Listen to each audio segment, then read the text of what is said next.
Hello and welcome to English Padho. यहाँ आप English सीखते हैं ग्रामर से कॉन्वर्सेशन तक।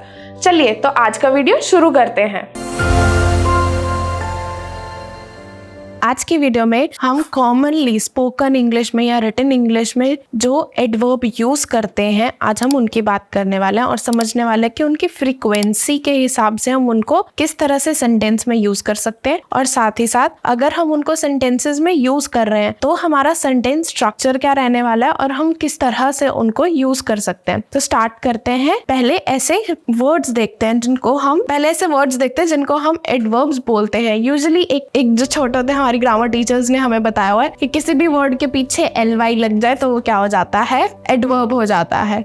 ऐसा कुछ सिचुएशंस में सही भी है। यूजुअली जिन वर्ड्स के पीछे ly लग जाता है वो एडवर्ब बन जाते हैं। For example normally, generally, frequently, occasionally, rarely, ये कुछ ऐसे वर्ड्स हैं जिनके पीछे ly लगता है एंड साथ ही में उनको क्या बोल देते हैं, हम एडवर्ब बोल देते हैं। ऑलवेज जहाँ पे भी यूज हो रहा है हमें ये याद रखना है कि वो 100% ऑफ द टाइम होना ही होगा। जैसे कि I brush my teeth, I always brush my teeth in the morning। मैं क्या करता हूँ, मैं हमेशा अपने टीथ जो है वो सुबह ब्रश करता हूँ। ये 100% ऑफ द टाइम ही होगा। ये हमारी क्या है, जहाँ पे भी हमारी हैबिट की बात आ जाए, जो 100% हम करेंगे ही वहाँ पे हम वर्ड यूज करते हैं ऑलवेज। यूजुअली ऐसे बहुत कम चांसेस है कि आप ये चीज को छोड़ दो कि आप ना करो, तब हम यूज करते हैं यूजुअली। एंड ये होता है 90% ऑफ द टाइम आप कोई चीज कर ही रहे हो। For example I usually wake up at, मैं आराम से इस टाइम पर उठ जाता हूँ या उठ जाती हूँ 6 से 7 बजे के बीच में। तो आपको पता है कि आप इतने टाइम के बीच में हमेशा उठ ही जाते हो। Exceptions are always there. जहाँ पे ऐसी चीज आए तब हम यूजुअली को यूज करते हैं। देन आते हैं हमारे पास नॉर्मली या जनरली, इंटरचेंजेबली इन दोनों को यूज किया जाता है। और ये 80% ऑफ द टाइम जो हम हैबिट्स करते हैं या हमारी रूटीन में जो चीजें हैं उनके लिए यूज होता है। जैसे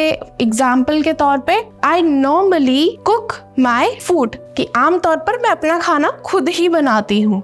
ऑफन या फ्रीक्वेंटली ये दोनों भी आपस में इंटरचेंजेबली यूज होते हैं और इनका मतलब होता है कि आप 70% ऑफ द टाइम जो है वो इसकी फ्रीक्वेंसी है, तब हम ऑफन या फ्रीक्वेंटली यूज करते हैं। देन है समटाइम्स, जब हमें पता है कि ये 50% ऑफ द टाइम पॉसिबिलिटी है कि हम करेंगे या 50% ऑफ द टाइम पॉसिबिलिटी है कि हम नहीं करेंगे। For example I sometime reach office late, कि मैं 50-50 पॉसिबिलिटी है कि कभी मैं ऑफिस जो है वो लेट पहुंचती हूँ, कभी नहीं पहुंचती। तो हम क्या यूज कर रहे हैं, सम टाइम। और फिर हमारे पास आता है ओकेजनली, और ओकेजनली अपने साथ फ्रीक्वेंसी रेंज लेके आता है 30% की, कि आप 30% ऑफ द टाइम कोई चीज जो है वो करते हो। जैसे for example I occasionally drink, मतलब मैं कभी कभार ड्रिंक करता हूँ। सेल्डम मतलब once in a blue moon है कि इस चीज के होने के चांसेस 10% है, कि बहुत रेयरेस्ट ऑफ रेयर चांस है कि मैं क्या करूंगी, कोई चीज जो है या हैबिट जो है या कोई सी चीज की अकरेंस है इवेंट की, वो होगी। हार्डली एवर या फिर रेयरली, ये भी आपस में इंटरचेंजेबली यूज होते हैं और इसमें किसी चीज के होने की फ्रीक्वेंसी होती है 5%। नेवर जिसका मतलब है कि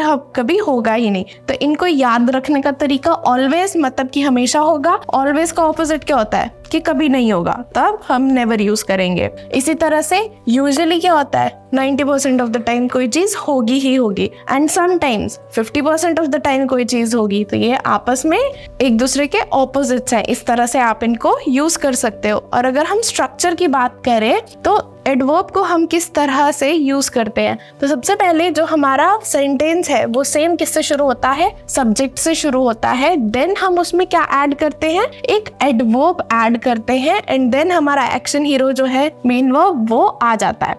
अब देखते हैं कुछ एग्जाम्पल्स के साथ। For example I always remember to do my work. अब देखो सब्जेक्ट आई, राइट, ऑलवेज हमारा है एडवर्ब। ऑलवेज क्या रिप्रेजेंट करता है, 100% ऑफ द टाइम ये चीज होगी।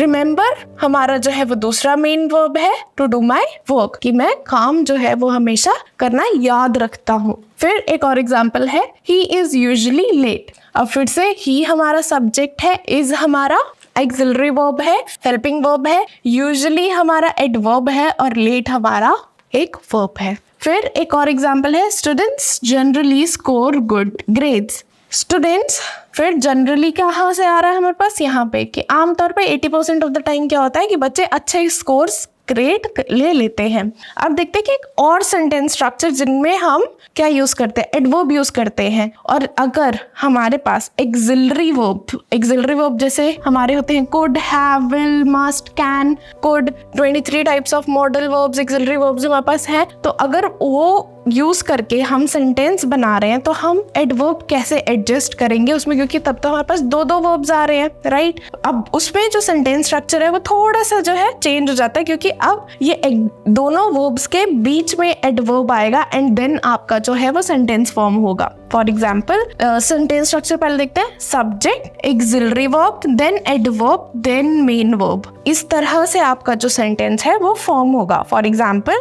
She can sometimes beat me in a race. अब यहाँ पे देखते हैं, सब्जेक्ट हमारा है शी, एक्सिलरी वर्ब हमारे पास है कैन, समटाइम्स हमारे पास क्या है, एडवर्ब, एंड देन हमारे पास मेन वर्ब क्या आ गया, beat me in the race, हमारा ऑब्जेक्ट है पूरे सेंटेंस का। एक और एग्जांपल से समझते हैं, they might never see us again.